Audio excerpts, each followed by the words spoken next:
us a poem. Please give it up for her.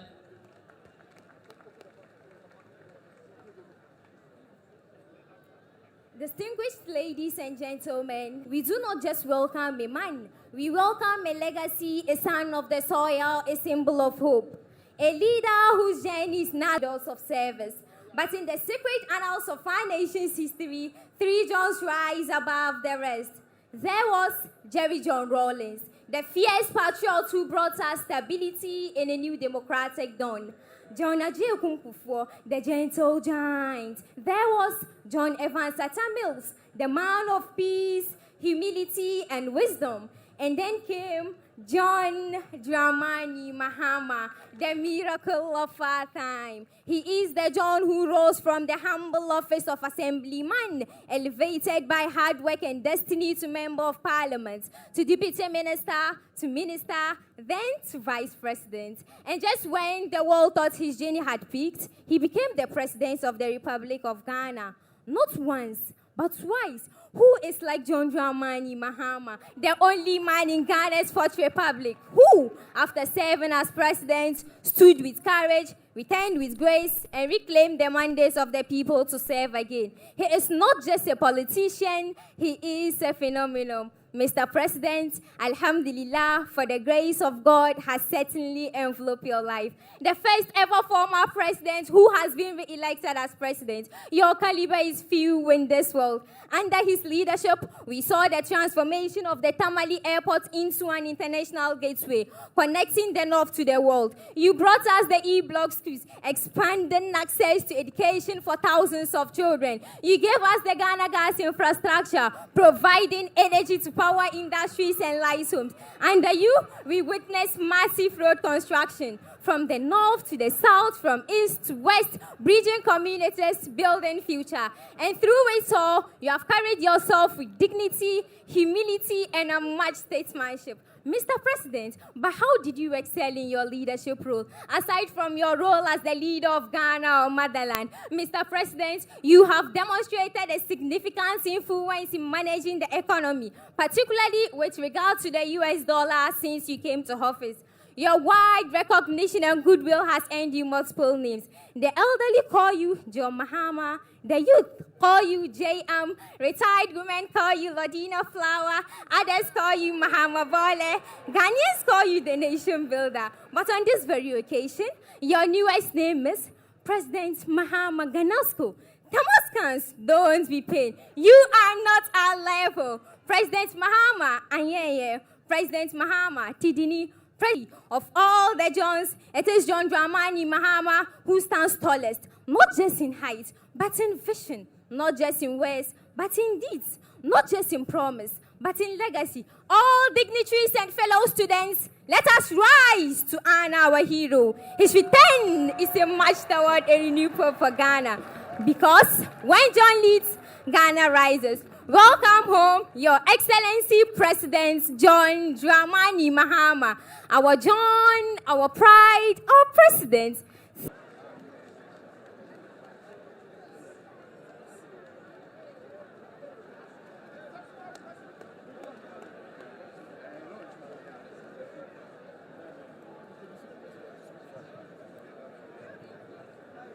So next, I have the singular honor of inviting the problem of Damascus, His Excellency John Dramani Mahama.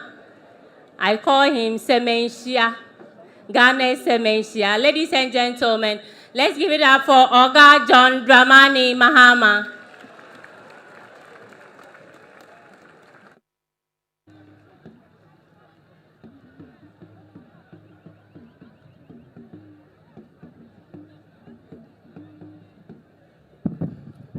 Thank you very much. Please be seated. Proceed on established protocol and say, my brothers and sisters. For those who have studied geography, we have shorter days and long do. So let me just be very brief in what I have to say. I'm very happy to be here for the 65th anniversary of this great school. A few weeks ago, the headmaster and some of the masters of the teachers of the school and several of the old students visited me in my home in Accra and presented an invitation anniversary celebration of our dear school.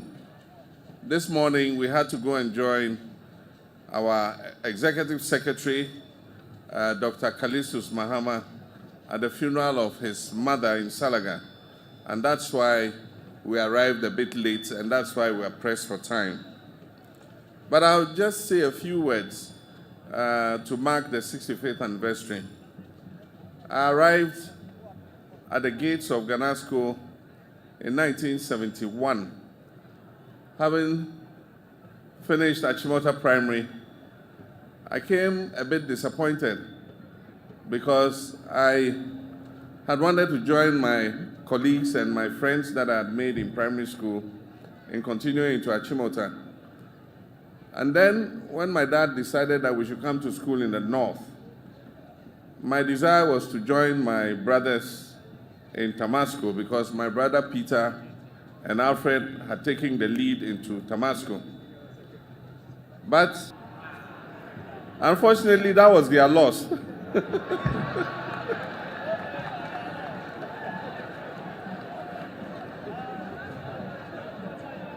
And that they couldn't, on the Salaga Road, called Ghana College.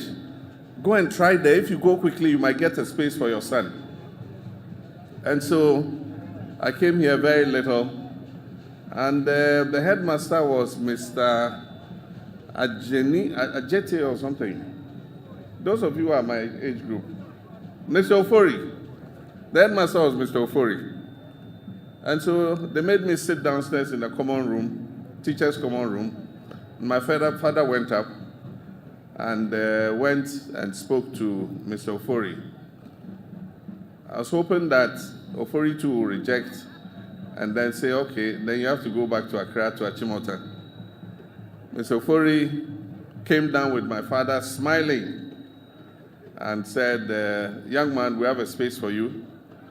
And so here is your admission letter, report to school on this date. The rest is history. That's how I became a Ghanascan. But for many of you, you don't know the history of how Ghana has advanced in education. During the colonial period, the northern part of this country was considered a pool of labor and also a good source of material for the army and the security services.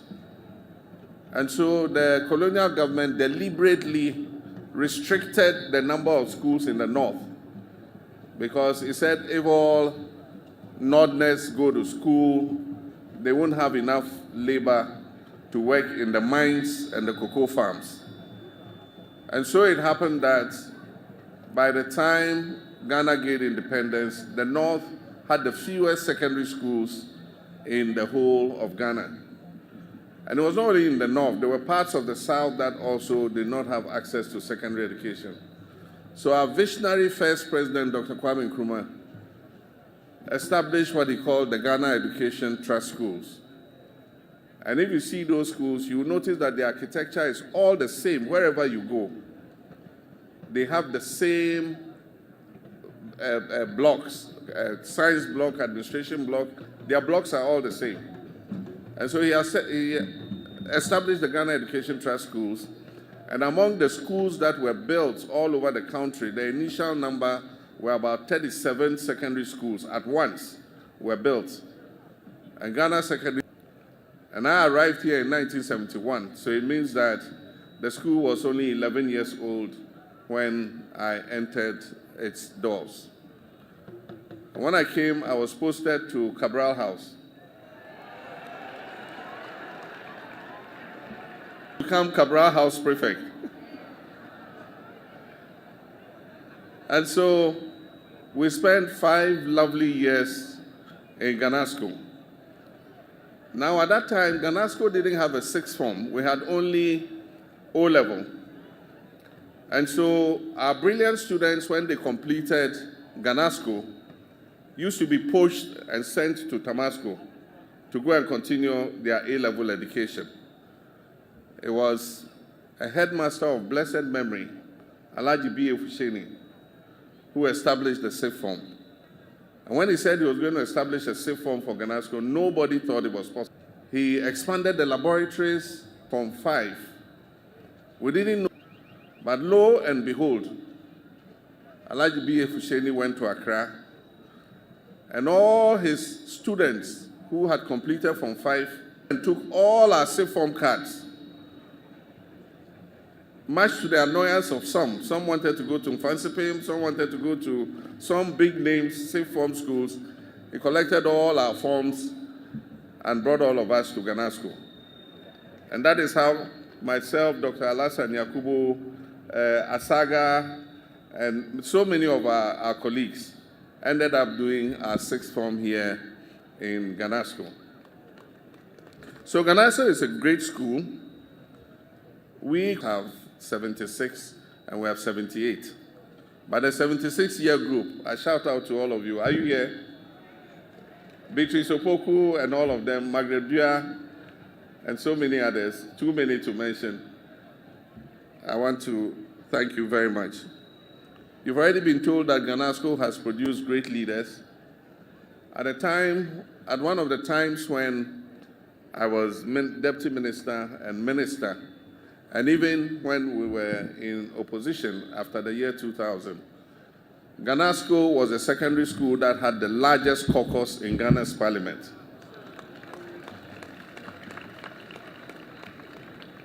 There were more Ghanascans in parliament than any school in the country. I'm not talking about all students in Ghana's parliament. Many challenges. Today you are 10 times that number, 4,500. When the headmaster said it, I was shocked. But the facilities have not expanded too much beyond what they were when we were there. So you can understand that there's a lot of pressure on the infrastructure. And so even though Ghanasco is considered a Category A school because of your performance, I do believe that Ghanasco is in need of expansion and more infrastructure and to make it worthy of being called a Category A school. So on the occasion of this 65th anniversary, we're going to cut short for several things. But I remember that on the 60th anniversary, we did our bits and renovated Manzaba and Cabral halls. She got the GET fund to build the Lodina Mahama hall, which managed to expand the number of girls schools positioned as a Category A school. And that means that we must build more accommodation for both staff and students. Left, and they really look an eyesore. We must provide new accommodation for our staff. I can feel how it is because I lived there myself. After I finished university, I came to give back to my alma mater what it had given to me. And so I came here to do my national service. And I lived in one of those low-cost bungalows. And so I think the time has come for us to expand accommodation for students in terms of hostel blocks. And I think the Minister of Education has announced that we're going to have a difficult utilities regulatory commission, boreholes, to ease the water pressure in our school.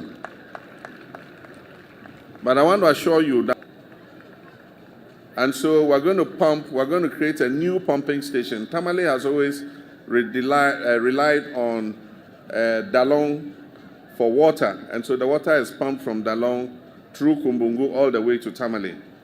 We're getting a new source point for water on the White Volta, and so we're going to pump water from Yape to bring additional millions of gallons.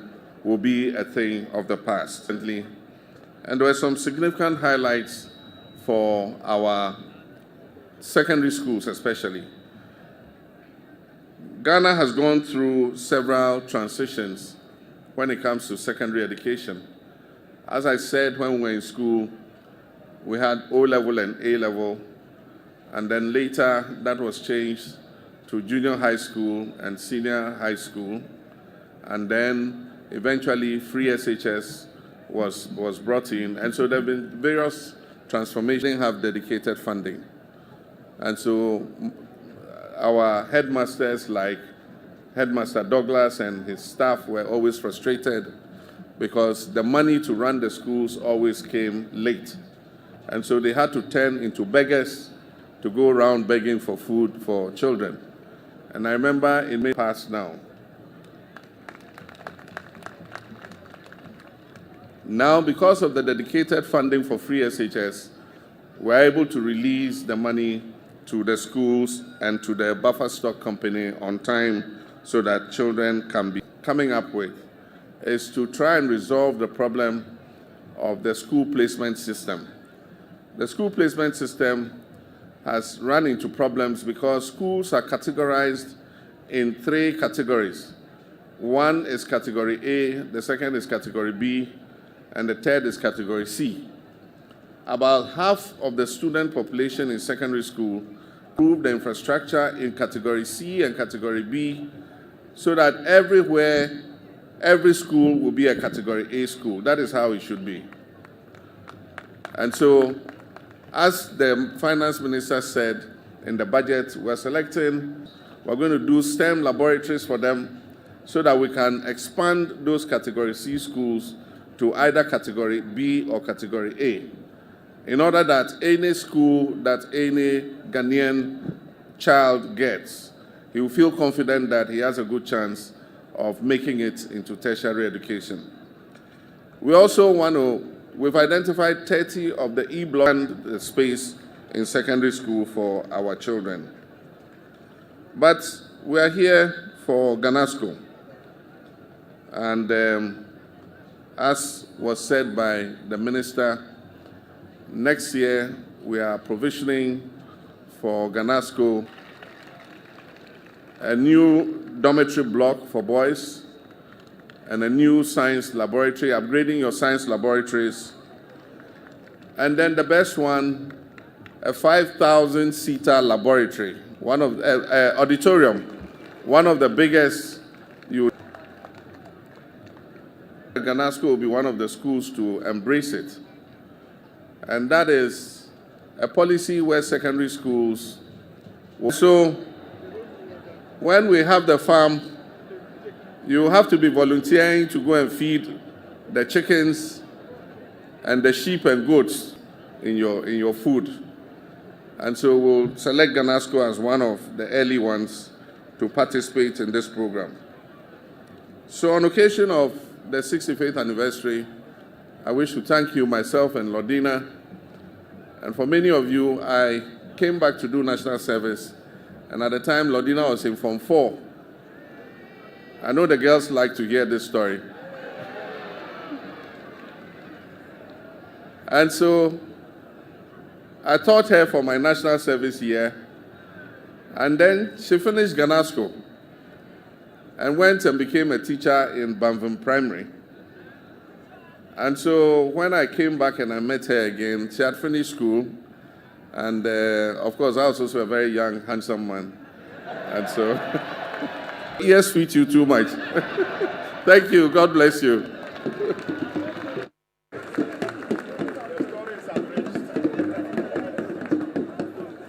Please, let's give it up for Oga JM.